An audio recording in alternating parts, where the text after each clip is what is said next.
Welcome to Backstage the Enharmonic. I'm your host, Sean J. Kennedy. Today's guest is drummer, author, educator, Daniel Glass. Daniel is one of the most in-demand jazz drummers and educators on the planet. We discuss his upbringing in Honolulu, Hawaii, his college education in New England, the benefits and challenges of life on the road as a musician, and throughout the interview, Daniel gives many tips to aspiring young musicians. I hope you enjoy this edition of Backstage at the Enharmonic. Hey Daniel, this is Sean Kennedy. Sean, how are you? Good to hear from you, man. I'm doing great. It's been too long since we've chatted, so I'm really looking forward to this. Absolutely. I'm assuming the weather is as bad in Pennsylvania as it is in New York right now? Yeah, it's pretty bad. My kids have had off from school the last 2 days, and I'm really not doing much of anything today except just hanging out and watching some TV. So I'm glad this opportunity presented itself so we can chat. Yes, because we have been trying to get this together for a while, and I was wondering if we were ever going to get it together, but two busy people, so it's in leading busy lives. But I'm glad to, for sure. All right, well, here we go. I usually start off all these interviews with the same question. So my question is, what is your earliest recollection of music as a child? That's a very good question. Earliest is that's a really tough one. The earliest recollection of, for example, pop music. I suppose I could say I have several early recollections. One is I remember distinctly when the Beatles song "Come Together" was number one on American Top 40, which would have been around 1970 or 71. And I was about 5 years old. And I remember just thinking what an unusual song that was at the beginning, and all of it it sounded so mysterious and unusual and interesting to me. And it's still one of my favorite Beatles songs.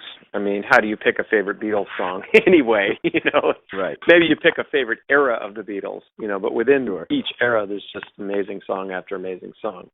But I suppose that's a very early musical memory. And then I have a lot of, I grew up in Honolulu, Hawaii, which was a pretty unusual place to grow up because of what you were exposed to as a child. So I was exposed to children's music and all the typical kind of things that you get exposed to, but then you're exposed to a lot of different cultural stuff as well. So, for example, my dad would take us when we were really little to what was called the Bon Dance, which is a Japanese festival. It's a dance festival, and what they do is in like a big open space, like a parking lot in front of a Japanese temple, they'll build sort of like a big platform, which is almost like a bandstand, and at the top they have a band playing traditional Japanese music on traditional Japanese instruments, and then the dancers form a huge circle around this thing, and they all dance traditional dances. And so my dad used to take us to those, and my mom was very into cultural things because she herself had been a dancer for many years, so we were going to dance concerts, and she was also interested in Asian culture, so there were Korean music concerts, and of course Hawaiian music was around. So those kind of musical snippets are in my brain as some of the earliest sounds that I heard, musical sounds. Wow, the Japanese one stuck out to me. Were they was it like taiko drumming, or was it other types of Japanese music? I'm sorry, say again. Was it what was the first thing you said? Was it taiko drumming? Like, did they incorporate that, or was it other types of Japanese instruments? Well, what's cool about Japanese folk music is there's lots of drums, and it wasn't taiko drumming because taiko drumming focuses specifically on the drums, but there certainly were drums involved with that kind of music. And, I've always been attracted to drums, ever since I can remember. So I think there was I was always listening to the rhythmic aspect of things, and I was definitely a pots and pans kid, setting up little pots and pans and wailing away. And I guess one of my first attempts at drumming, also Beatles related, of course. My parents got the album Let It Be, which came out right around the same time as Abbey Road. And my mom had this wooden stool, and I used to sit there and I really liked Ringo's drum part on Get Back, this little march thing, chick, chicka, chick, chicka, chick, chicka, chick. So I would sit there and play along and imitate Ringo.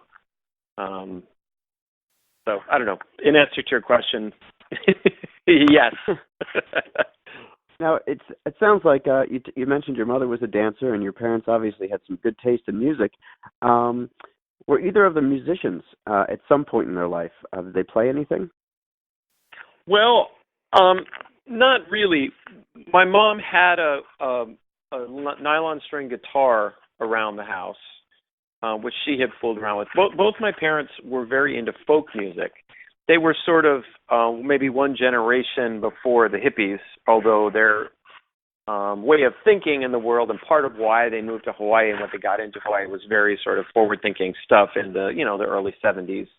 Hawaii was really an outpost for people wanting to get away, from their whatever they had grown up in and kind of if you think California was out, Hawaii was even farther out to sea and maybe out in terms of what was going on. But there was a lot of cool stuff going on. It was really great to grow up as a kid in that environment. And my parents weren't really hippies. They were a little bit older than that generation. And my dad's a psychologist, and they were professionals. And so they weren't, as sort of free in their own lives, but they were definitely into exploring a lot of interesting stuff that was happening in Hawaii at that time.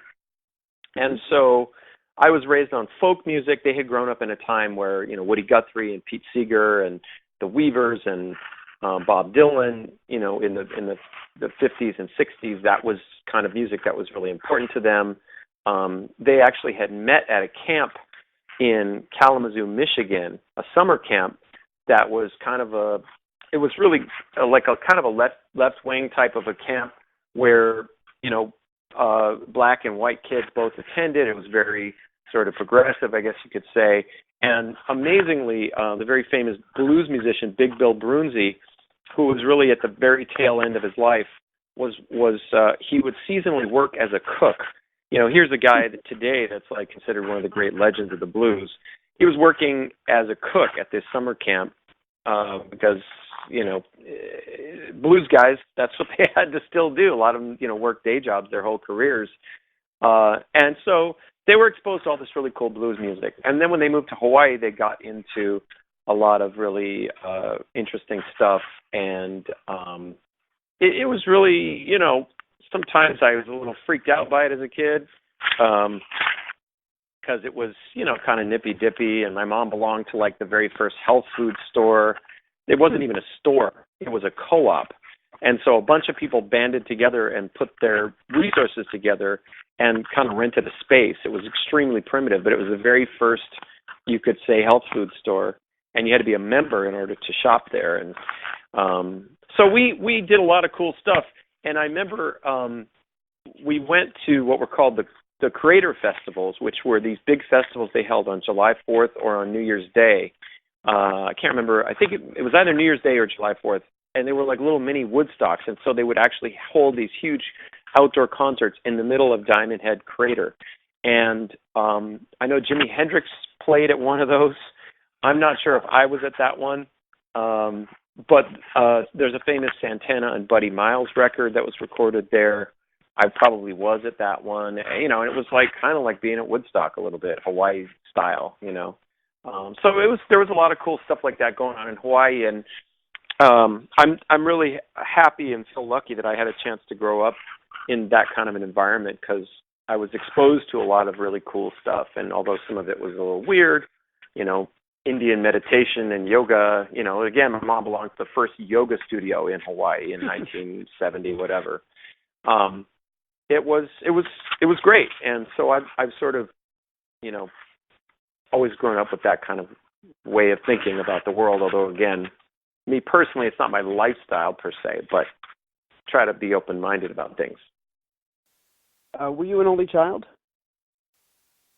I was not. I have an older sister, and Okay. she's actually a professional actress and educator in the Seattle area with her husband, and they're very involved in theater. So even though neither of my parents professionally was an artist, my mom's dance career ended when I was about 5 because she broke her leg very badly doing a dance. So that ended her career as a performer, but they have 2 professional artist children. So something must have been going on. And since you grew up in Hawaii, did you do traditional Hawaiian things? Like, can you surf and do all that stuff? Well, what's interesting, everybody always asks me that question because they just assume that if you grew up in Hawaii that you surf. But I was that wasn't where my headspace was. First of all, being very Caucasian, being Ashkenazic Jew, I sunburn really easily, and if I'm out in the ocean, get my eyes get all red, and I'm taking water in my ears and everything. So I just wasn't naturally comfortable. I went to the beach and whatever all the time, but I wasn't like going to be one of those guys that was in the water all day long, all the time. Okay. And once I really got into music, which was probably by the time I was about 11 or 12, I was always in a band, and so I was always at band practice or whatever on the weekends, and that's kind of where my, where my head took me. But what's cool about Hawaii is that you're exposed, to a lot of Hawaiian culture. So, whereas everyone learns their state history, in Hawaii you learn Hawaiian history, and you learn all about the Hawaiian monarchy and Hawaiian customs, and you do a lot of Hawaiian activities in school, and you learn Hawaiian language stuff, and you're just exposed to it everywhere. And also Hawaii is really like, it defined the term multicultural before that word was even used, because not only do you have Hawaiian culture, but you have Japanese, Chinese, Portuguese, Filipino, Korean, Samoan, Tongan, all of these cultures, people have come from all these different places and all landed on the shores of Hawaii. And so it's just a really rich local culture there. And, Pidgin English, the way that is sort of like the patois that people talk there, it's just all of it is there, and it's all mixed together, and the food is really unique and different. Anybody who's been to Hawaii, you get a sense that you're in the United States, but it's kind of unlike any other part of the U.S. So in that sense, it was really rich culturally. The other thing I think that really helped in terms of music, becoming a musician, is that I was exposed to a lot of different languages and a lot of different sounds. And I think that really made it open my ears up a lot, So when you were 11 or 12, you said you really got into a lot of bands and stuff. Was it garage bands? Were you in the school band formally? Did you take lessons? Like, could you explain that period of your life? And also, a lot of times 12-year-olds, we start thinking about what we're going to do with our career. Did you have aspirations to be a professional musician from the time you were young? Well, I can't make that claim, unfortunately. I mean, I think deep down inside, I always sort of just felt like a musician very naturally. It wasn't anything I had to force. As I mentioned, when I was about 5 or 6, my mom broke her leg, and when she was rehabbing, she had like a hip-length cast on for almost a year. Between a hip-length cast and then I guess she went down to like a knee-length cast. But it was really bad. So it took her like a year of rehab. And during that time, she wanted to explore other creative outlets. So she started to take drum lessons with the principal percussionist of the Honolulu Symphony. And she would pick me up after school. I'd get out around 2:30 or something, and she'd take me to her drum lesson in the afternoon at the University of Hawaii, and where this woman taught lessons. And I immediately wanted to take lessons, and the teacher said, well, I won't take him until he's 7. So when I was 7, I started lessons, and I took snare drum lessons and timpani lessons sort of formally up until I was 12 or 13 when I got my first drum set. My parents weren't going to just get me a drum set. They were going to make me work for it and make sure that I demonstrated that I was truly interested in this. So it was 5 years before I got a drum set, and I took lessons. And along the way, of course, I became, my parents had raised me on folk music, and we went and saw John Denver. And speaking of Hal Blaine, you mentioned you interviewed Hal. I didn't know it at the time, but when we saw John Denver in 1975, Hal Blaine was playing drums with him on the band, and I was intently watching the drummer. And we saw like a lot of Joan Baez and Arlo Guthrie and all these kind of people. But when I was about 9, I had a best friend who was 12, and he was into much harder rock, and he got me turned on to like Deep Purple, Made in Japan, Black Sabbath, Pink Floyd, Dark Side of the Moon, Aerosmith, all these bands, and I totally fell in love with hard rock. So by the time that I got my first drum set, I was really into rock, and so the first band I joined, I was in about the sixth or seventh grade. I started just playing Purple Haze and that kind of stuff, and very quickly I got better because, like I said, it just felt very natural. I didn't really have to work too hard. I took drum set lessons in the 9th grade for about a year. And interestingly, the guy that I took the lessons with, I ended up writing about him. It turns out he was a very famous drummer in the history and evolution of what we call exotica music. And that's a whole other story. And he's still alive today. So he's about 85, 86 years old. And I see him every now and again when I go back to Hawaii to visit the folks. But at the time, I just wanted to play rock, and he was wanting to teach me jazz and swing. And it's even more ironic because I quit the lessons after a year so I could just go play rock because that's what I wanted to do. And I'd been studying lessons with all these classical people and jazz people.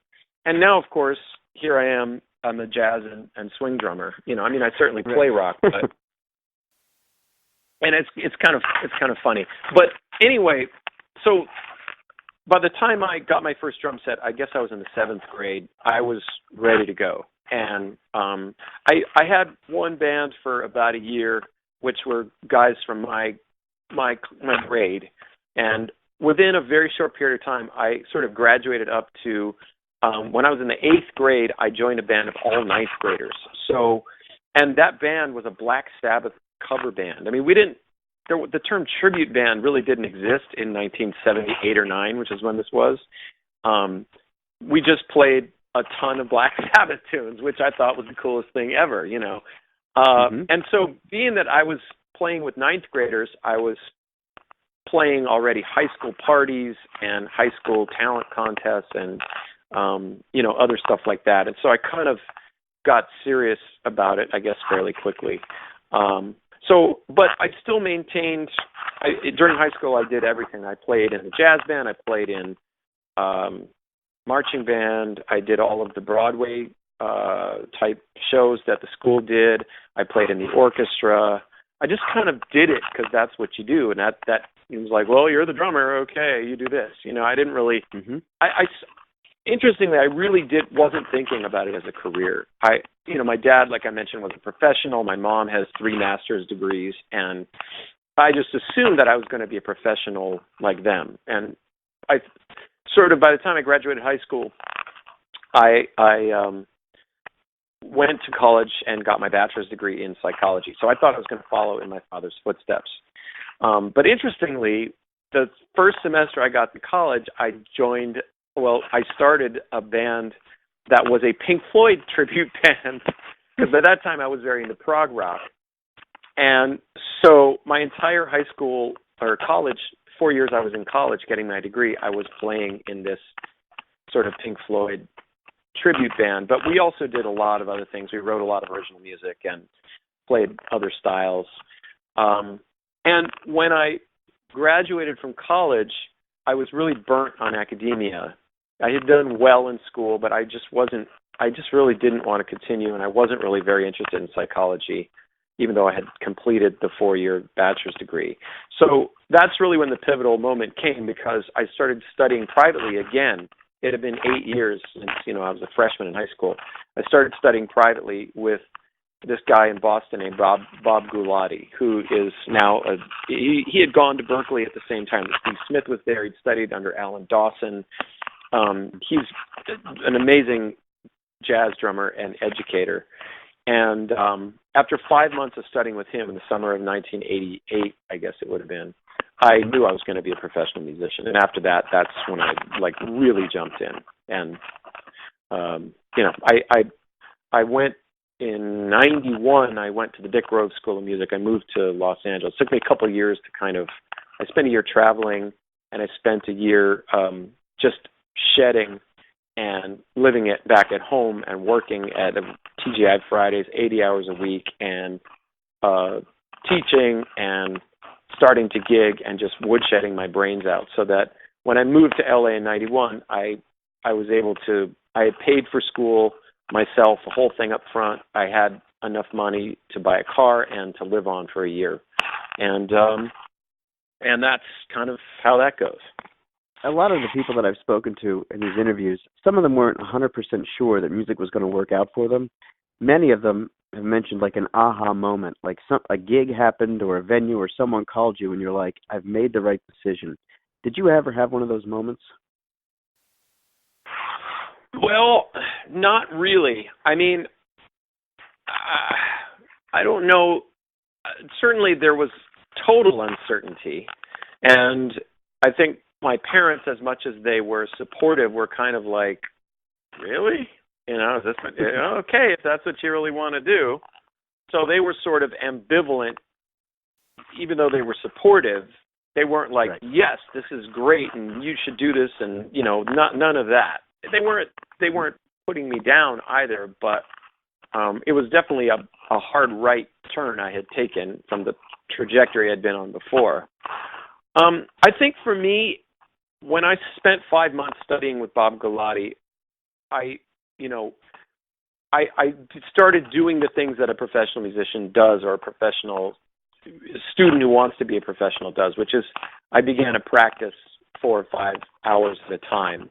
I began to hear music differently. I began to seek out other professional connections and try to understand more about the world of the professional musician. And I think my passion, I'm a passionate person, and I had never felt so much excitement and passion about anything in my life as I did.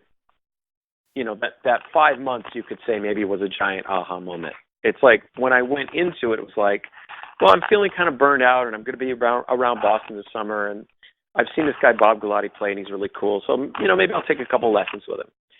And 5 months later, I was like, this is it. I don't want to do anything else in my life. So I've got to figure out how I can set things up so I can make this happen. So maybe you could say that was my aha moment. But certainly, once those 5 months were up, I kind of felt like there was no turning back, and I was going to make this happen no matter what. And, it's, as you know, it's incredibly tough, especially at the outset. And the first couple of years was like, okay, I'm going to go to school. And then I spent a year in school. And so that was all good because it was organized and, structured to some degree. But after that, there was a lot of uncertainty.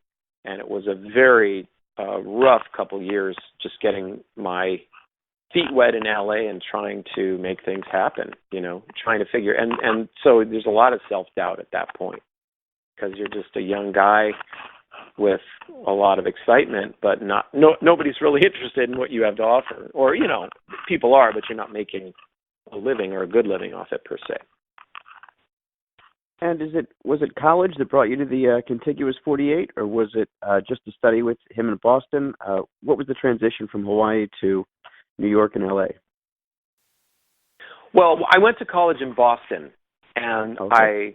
That was really my first time away from home. I had traveled, and my family had lived 1 year in California, and I'd been to the East Coast once, but living in Waltham, Massachusetts. I went to a school called Brandeis University. That's kind of, maybe people in the Northeast know about it, but it's not that well known of a college. But it's a great school. And so after 4 years of Boston winters, in the mid-'80s, I was kind of like, I really don't want to live on the East Coast. And I ended up going back to L.A.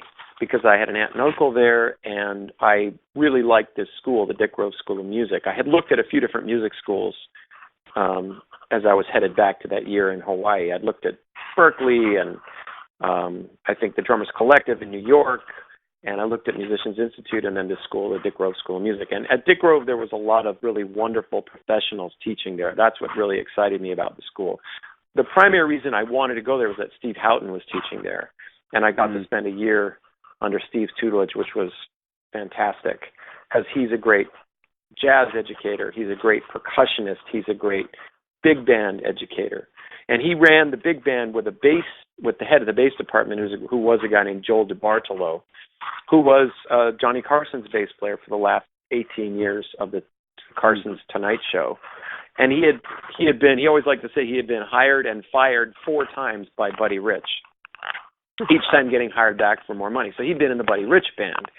And Emil Richards was my percussion teacher, who's one of the greatest, studio percussion players in the history of Los Angeles, basically. So, and John Ferraro, who had been Larry Carlton's drummer, was the teacher of the contemporary fusion drumming classes. And Chuck Silverman, who's amazing Latin educator, was the guy I was studying Latin drum set from. So every teacher in the department was like a heavyweight or a studio cat, and I really had a fantastic year there. I wish it was longer, but the programs were only a year long. And Dick Grove himself, I don't know how old you are, but anybody of my generation, I'm 51 now, when we were in high school, you played songs, Dick Grove charts. And Dick was a major, I don't know if you had that experience. Yeah, I had some of those. Yeah, so, and there's a famous album that Dick Grove had done with Roy Burns playing drums, which is called Big, Bad, and Beautiful. And he was sort of like the Gordon Goodwin of his day. So every, high school and college jazz band would play some of the charts out of Big, Bad, and Beautiful. And especially drum teachers and stuff. I liked LA, I liked the weather, and within about 2.5 years after leaving music school, I joined up with Royal Crown Revue, which of course set the path for me, really set my path in a lot of different ways. And the band is still an entity, but we haven't really gigged much in the last few years. I'm a part owner of the band, and we may at some point put it back together in some form, but that really obviously was my entry point into really having a career and developing who I am and what my brand is about and what people know me for, which is sort of the history and evolution of our instrument. Mm-hmm. Yeah. And I'm sorry. Go ahead. Just to point out, I moved back. I moved to New York 7 years ago, almost 8 years ago now. Primarily because I fell in love with a woman that lived here, but also it had been a dream of mine to live in New York, being that I'm into jazz, being that I'm into the history of the instrument and American music. New York is really ground central for all that stuff. And there is so much going on here. It's a very obviously difficult place to live, not only because of the weather, but because it's expensive and it's extremely competitive. And, all those things you hear about New York are absolutely true. But it really is unlike any other city in the world. And after 8 years of being here, I owned a house in LA. I just sold this in 2017, bought a place out here. And so it took me a while to make the transition. I was kind of back and forth between the coasts for the first few years, but now I'm pretty solidly based here in New York. And although I sit here now and it's 9 degrees outside, part of me wonders why I left LA. But at the same time, I felt like it was a good season. Zorro, the great funk drummer Zorro, who's one of my mentors, we wrote a book together, and he was really an influential figure on me. in my evolution as a brand, as it were, in defining myself in the drumming community. He always says that, you know, there's different seasons in life for different things to happen, and I felt like it was the season for me to move, to make a change in my life, and it's been great. Like I'm married that woman, and we're happily married, and things are going great in New York, and you know, nothing is ever without its difficulties, but overall I'm happy that I'm back here. So it's been an interesting journey from Hawaii to Boston to LA to New York. Indeed. You mentioned Zorro, and that is a great segue into my next question. Besides your great drumming and numerous recordings and live performances all over the place, you also are well established in the publishing world as an author of books and materials for educators and music fans alike. How did that come about? How did you get from the drum stool to becoming an author of books and publications? Good question. It essentially, for me, it was a kind of a natural progression, because I had gone to a lot of high-powered schools coming up, and Brandeis University in Hawaii. I went to a school that's called Punahou, which is the same school that Barack Obama went to, and Steve Case, who founded AOL, and it's a really amazing school. I was very fortunate to be able to go there. So I had like a lot of academic training. And when I joined Royal Crown Revue, it was a very different mentality. When you're a professional musician, although people are very advanced at what they do, they're extremely tunnel vision, and it's all about, you're writing music and performing music and making albums and running your business and touring. And obviously I embraced all of that. But after a bunch of years, I was sort of wanting more. And I was always collecting, books and DVDs and staying up to date on things, and just being a student of the instrument and of the craft.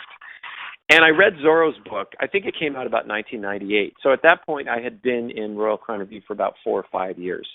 And I was really inspired by his book, because he was able to take a subject like, funk and R&B and soul music and package it up in a way that just made it totally entertaining, interesting, fun, and really made you want to get into it and play it. And his style of writing was not academic. It was very lively and engaging and positive and motivational.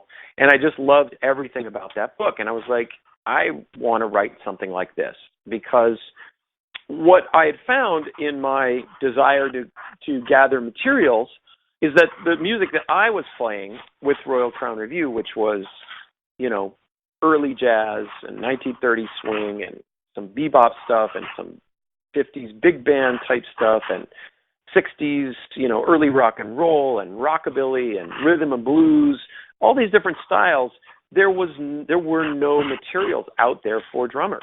So I was trying to educate myself, and I maybe found some historical books. I started reading those, and I really got into biographies. So I was reading a lot of music biographies.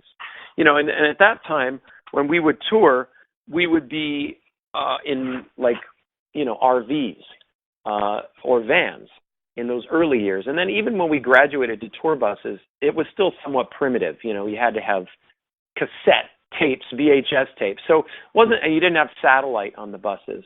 So it wasn't like today, where when you're touring, you've got all of the comforts of cable television and HBO and DVD players and everything else at your disposal. So I read a tremendous amount on those tours. I was an avid reader, and it was sort of also a way to escape the grind of touring life, because Royal Crown Revue was really, we would do tours where we did 23 one-nighters in a row.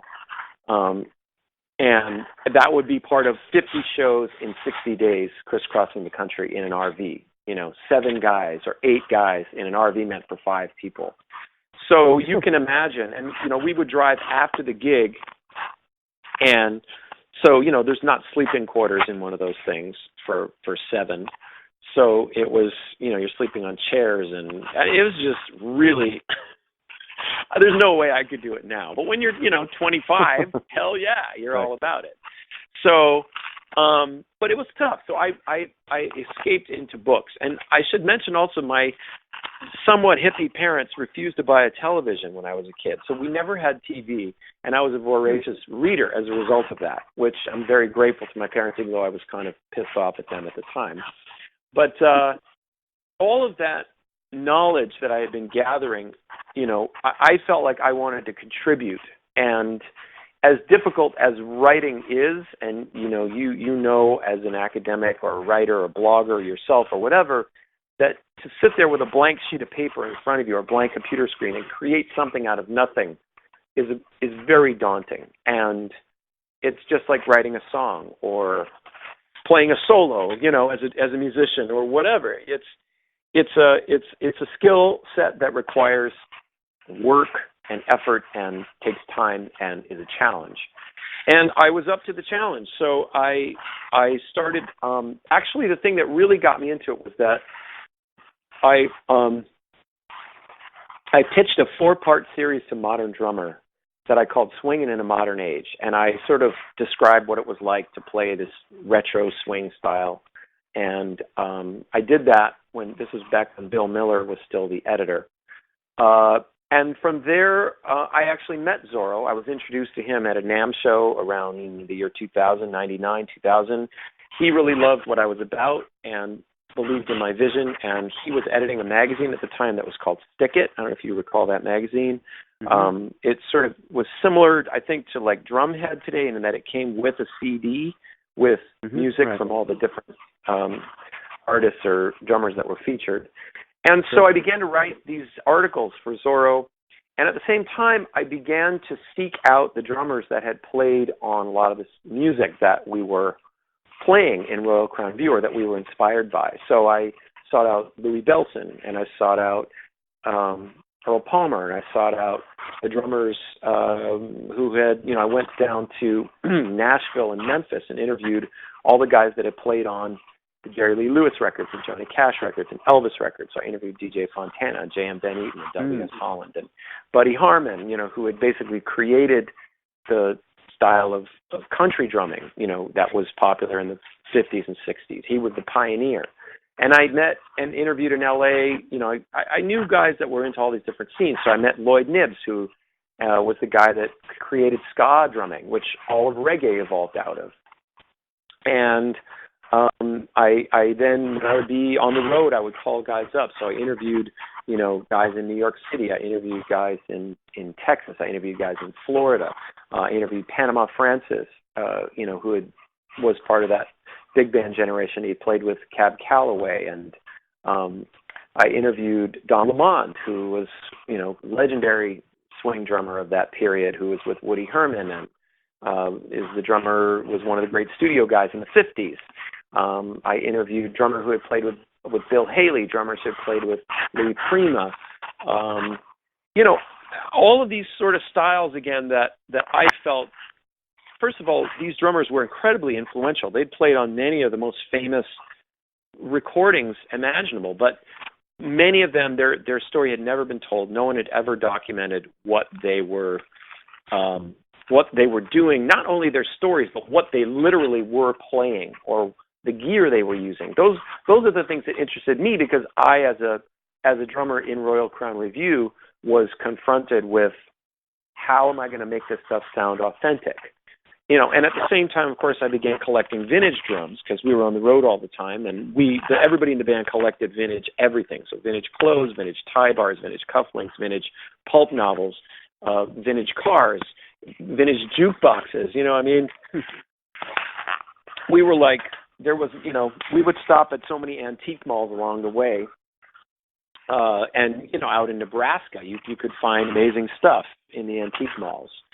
So I just sort of began, in my mind, putting together this story of the drums that I felt had never been told, which was, how did the drums evolve? When did the various parts come together? How did these guys use them? And I was really driven to once I became friends with these guys, and I would stay at Buddy Harmon's house in Nashville, and I would hang out, in South Central LA with this guy Johnny Kirkwood, who had been Louis Jordan's drummer. And he came to my house and brought his drums up, and there was a studio in my house, and we recorded the shuffles he played with Louis Jordan, and I mean, just that I feel is pretty amazing. So I felt like it was an amazing experience, and I didn't know where all this was going, but it became sort of, again, a similar passion that I felt like I needed to document what was happening in this whole story of the drum set. And, that would eventually, I started writing, I put my first book out in 2003. I began working on the Commandments project with Zorro around 2001. That book took 2 years to complete, 8 years to complete. And it was a real, another journey, as it were. And so it was cool because being in Royal Crown kind of, I was making a living playing the drums, so that allowed me the opportunity to create a whole nother sort of career trajectory as a researcher and an author. And the educator part, I refer to myself as Daniel Glass, drummer, author, educator. I studied with Freddie Gruber for 6 years, and then that was in the 90s, right after I got out of school. So I had, learned all of Freddie's technique stuff, and over time, that has mushroomed into a third career trajectory. I teach a lot of private students online on Skype, and I teach very intensive technique stuff. And I've sort of taken things from Freddie and also from Bruce Becker, who was also a Freddie guy, and conversations with Steve Smith, who also studied with Freddie, and I then put all that together with my historical understanding, because to me, when I teach, I don't just teach technical stuff. I try to give the student a big picture about why they're learning the way that they're learning, so they understand the purpose of what is going on, their mission as a student behind the drum set. It's beyond, this style or that chop or that lick or that independence thing. It's about what are we really doing behind the drum set? How are we moving? So that's a whole nother point of conversation, but that's a very long-winded answer to your question about the whole history and evolution. Great. All of your resources are invaluable, I think, for students. I always recommend them because, thank you. You can't teach a second line or have a kid play a second line without explaining where it came from, what they're trying to emulate, the history behind it. You'll never get the authenticity unless they know the roots of that beat. They can't just play a beat, but mechanically, So I really love all the stuff you're doing. So thank you for that. Cool. It's my pleasure, and I'm on a mission to try to. I'm like a missionary, trying to get people to realize that, the biggest thing that's been difficult about what I do as a historian is convincing people that it's important for them to know this, even if they are a 21st century drummer. So why is it important for somebody who's into blast beats or somebody who's into Mark Juliana to know about their history and evolution? So that, it's been an interesting journey, because not only have I had to create the products, but I've had to create the interest in the products by convincing people that, you do have a lot in common with the past, and what you do today is influenced by the past. And by learning more about the past and the way that drummers played and what the drum set was all about, you can color what you do on the drums, even if you are a forward-looking drummer. So that's part of, you may know I have a Facebook page, Daniel Glass, drummer, author, educator, which has a lot of historic videos and a lot of different kinds of stuff on it. I have about 34,000 followers now, or whatever you want to call them, friends or whatever, people that like that page. So we have a very active community there. And the other thing is that I also have a podcast, which often looks at historically related stuff and, just shares sort of the world according to Daniel, which I think is an unusual world for a lot of people, but hopefully something different that they might be able to take away some valuable knowledge from that. So it seems like most of your day and life is consumed with music, but do you do anything else besides music? Do you have any other interests or hobbies or anything? I laugh because it's, just running my 3-tiered business, Daniel Glass, drummer, author, educator. I'm, gigging probably 15 to 20 nights of them.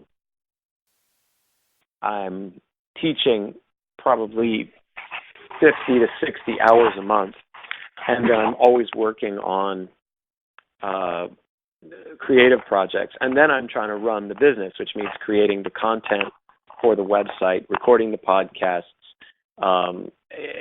following up all of that stuff.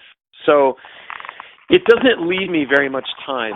I would say that my hobby is enjoying life with my wife, which is relaxing and is an escape from my crazy life as a small business owner, I suppose you could say. And I've just recently gotten back to, I guess you could say, fitness. When I first came to New York, I sort of disrupted my life patterns, which, I was a very avid runner for years in LA. I went to yoga pretty regularly. And when I got out here to New York, just the weather and my location and the amount that I ramped up my whole day-to-day business really got in the way. So in the last year, I've gotten back to, I swim now several times a week, which I really find therapeutic and good for me physically and mentally. And I'm back to doing yoga and that kind of stuff. And it's tough, as after 27 years of being a professional drummer and playing the drum set since I was 13, so that's a lot more years. That's almost 40 years now. It really takes a toll, and it beats you up physically. And I'm sure if you're around my age, you know what I'm talking about. Okay. And I used to hear that phrase, drumming is a young man's game, when I was younger, and go, oh, come on, yeah, sure, whatever. And now that I'm getting older, it's like, holy crap, So it's definitely when you are a workaholic like I am, and you throw yourself 1,000% into what you do.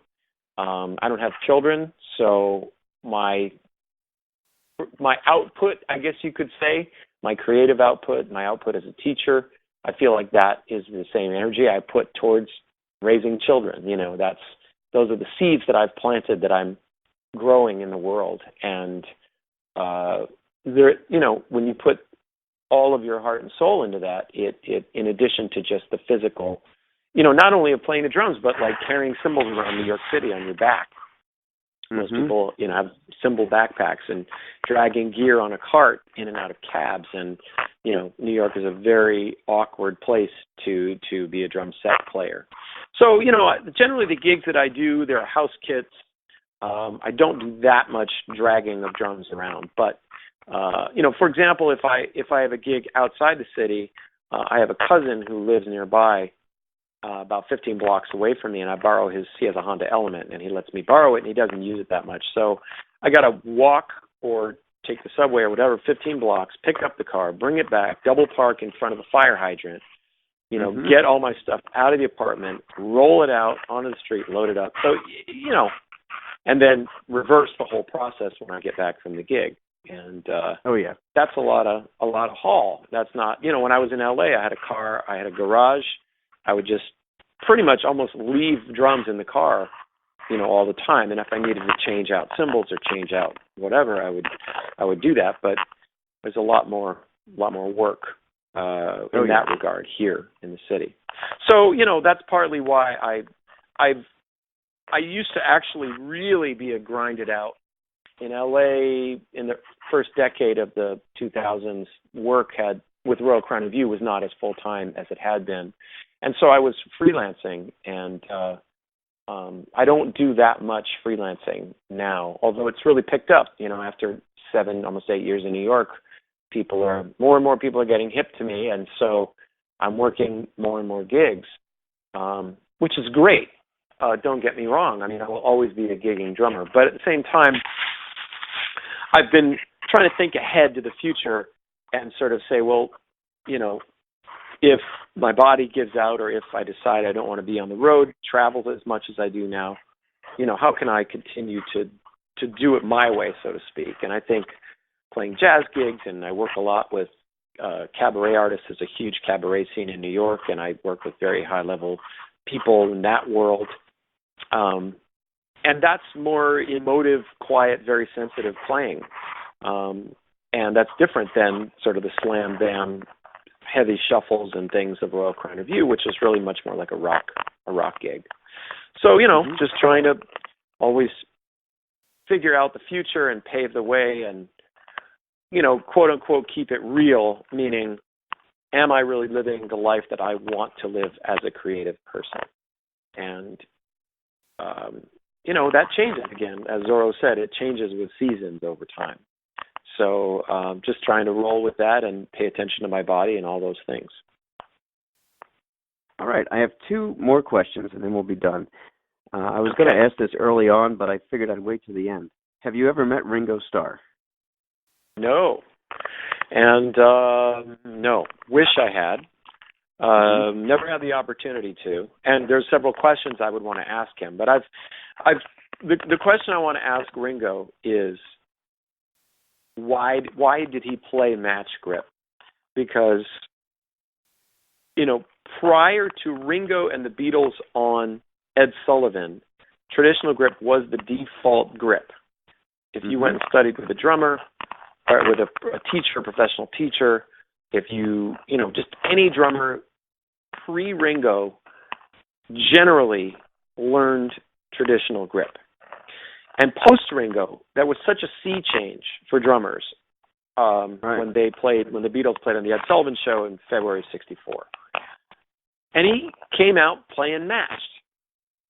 And after that, and of course, the aftermath musically that happened, and rock, was already getting louder, but it got a lot louder after that, and the venues grew, so things needed to get even louder. Why did he play matched grip? So there's a lot of different theories about it, but I'd like to sort of hear it from the horse's mouth. Right.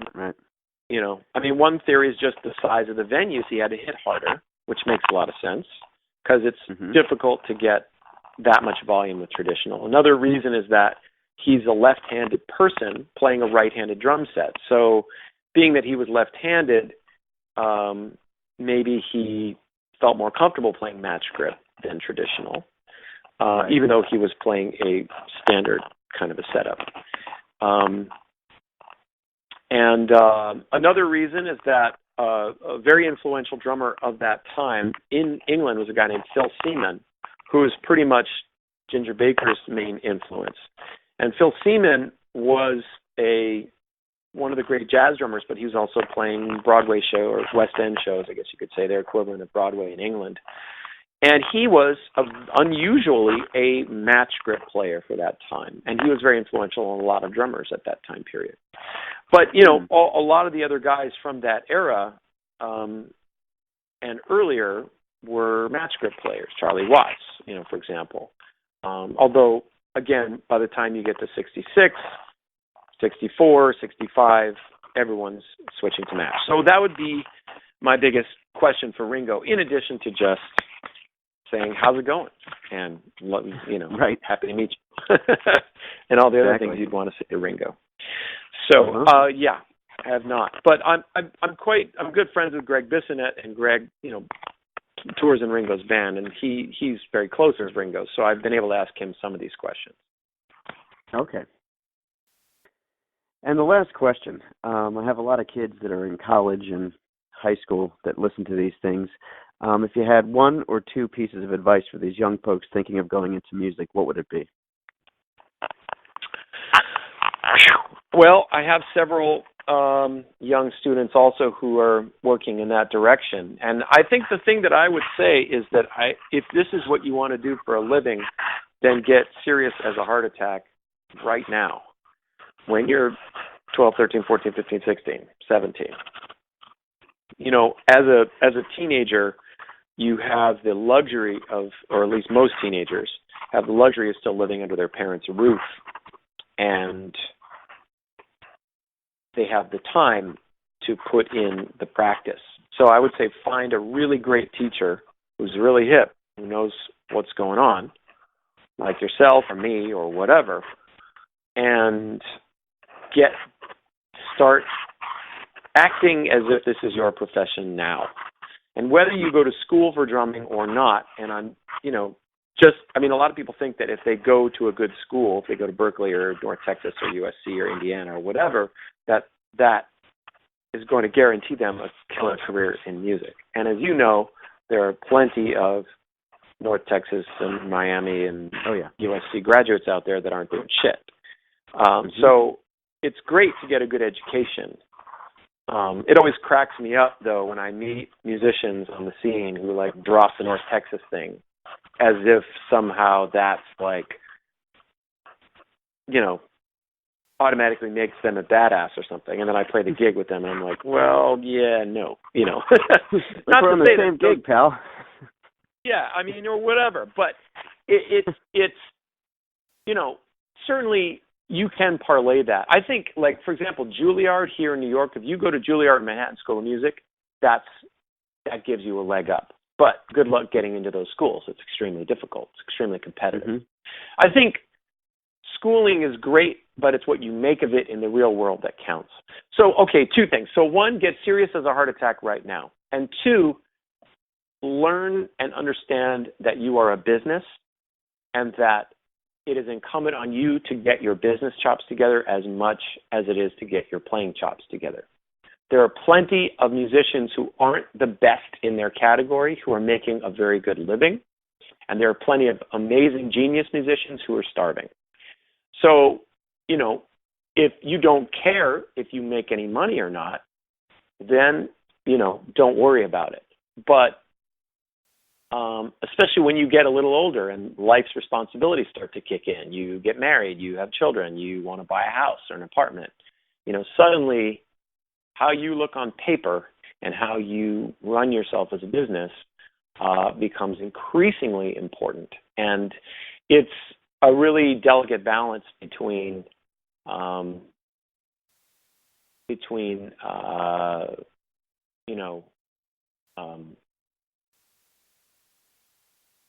sort of how much time we put into our business and how much time we put into our career.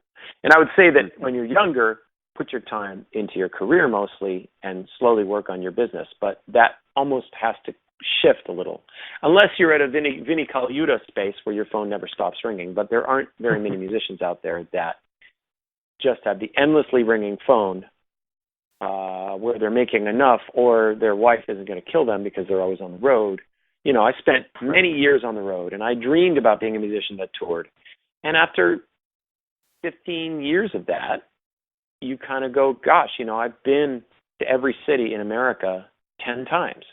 I have, been all over the world, and that's great. And I would like, I just am going to get married again, or whatever, or I've got kids at home. I don't want to miss my children's upbringing. So your priorities may change as you get older, and it's, you have to see this as a long game. And I'm sure I'm saying exactly the same thing that every one of your interviewees has said. But in my opinion, those are, I guess, the two things that I would say. It's a long game. You got to get serious now because of the competition out there and because people, it's a different world musically in terms of gigs and what gigs are about and how you can make a living off of gigs. So get serious now, and then think of yourself as a business and get serious about yourself as a business as much as you are about yourself as a performer or player. A lot of people today say, oh, it's impossible to get ahead and the business is too competitive. And, a lot of guys complain about the lack of gigs and all this kind of stuff. So remember that at any point in history, it has been almost impossible for musicians to make a living. It's no different now than it was back then. People say, well, yeah, but, You could teach and you can make a full-time living from teaching, or you could gig and you can make a full-time living from gigging. Maybe to some degree, yes, that was true. But on the other hand, you didn't have the internet. You didn't have Skype teaching. It's always been the ones who are resourceful and have a strong sense of business, in addition to whatever they bring to the table creatively, who succeed at any generation. It isn't that there was some magic thing and it was so easy for us back then. It's making a living as a musician is something you choose to do, and it is a wonderful life, but with that freedom comes tremendous responsibility. And that's just how it is. That's how it's always been. So, to sit around and bemoan it, or to think that somehow we have it worse today than it was then, it's just different. And those who are entrepreneurial and resourceful will find a way to make their thing happen, And it's that axiom of hard work and doing it every frickin' day, year after year in, year out, There's no substitute for that. Anybody who's successful will tell you that. And so, in any case, I don't want to get too deep into all that, but it's real. It is real as a mofo life today, and as a musician, it always has been. Our asses are hanging out in the breeze, and it could all come crashing down like a house of cards. And yeah, there isn't any security, but that's what you want to do. So if that's what you want to do, don't complain about it. Do it. And I love it. Yeah. So, in any case, it's been a pleasure, man, and I really appreciate the opportunity to you letting me blab for a good hour or so. Oh, it's fun. Always a pleasure to talk to you. It'll be inspirational, and give people some motivation and some information and education and all that jazz. Okay, yeah, like you said, Daniel, it's a pleasure, and I hope this stuff goes far and inspires some young people out there. I know it inspires me when I see your stuff online, and thank you for your time and all of your great efforts to propel drumming forward. Thank you. I really appreciate that, and thank you for having me on board. And it's always a pleasure to have a platform on which I can share the things that I'm excited about as a drummer and an author and an educator. All right, talk to you soon. Bye-bye. Great, man. Thanks. Take care. To find out the latest about Daniel Glass, please visit the links below this podcast. And thanks for listening.